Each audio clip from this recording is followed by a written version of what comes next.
ए नारी चोर मोहन सरकार न्याय दरकार। मु ग्रीवांश को जाइली ग्रीवांश मु अभियोग कली मोर सीरियल नंबर 536 मोर अभियोग को मुख्यमंत्री ग्रहण कले वर्तमान जाए मु न्याय पाई पारुना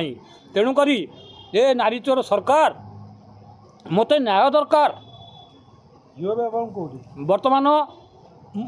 27/5/2020 मसीह आज पर्यंत पुलिस मो झील को अपहरण कर रखी अच्छी घटन मुख्यमंत्री होम डिपार्टमेंट संपृक्त मान्यवर मुख्यमंत्री मोहन माझी होम डिपार्टमेंट मो झील अच्छी से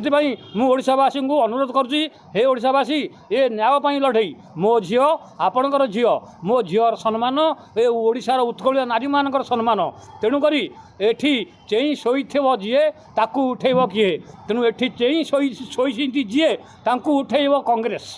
तेणु ए केस है कांग्रेसर ये अभियोग मोर कांग्रेस दल पर उद्दिष्ट तेणु हे कांग्रेसर भाई और भौणी मैंने आपण मैंने जातु आपण मैंने देखु वर्तमान हे मीडिया भाई मैंने मुझे आपको चैलेंज करुँची आपंकर ओटीवी हो कनक हो जेकोसी घर टीवी चैनल हो मुझे आपको चैलेंज करुँची वर्तमान मो घर को जातु वर्तमान खबर संग्रह करूँ मोहन सरकार मो झील को रखी ना नहीं ये खबर प्रसारण करूँ तेणुक से मुशावासी को कोटि नमस्कार करुँची मते न्याय दरकार हे ओडिशा सरकार मते न्याय दरकार न्याय न मिले आग को यही सोशल मीडिया रे मु बारंबार वीडियो वायरल करी आपणकर मान सम्मान नष्ट करने को मोटर पछघुंचा देवी नहीं।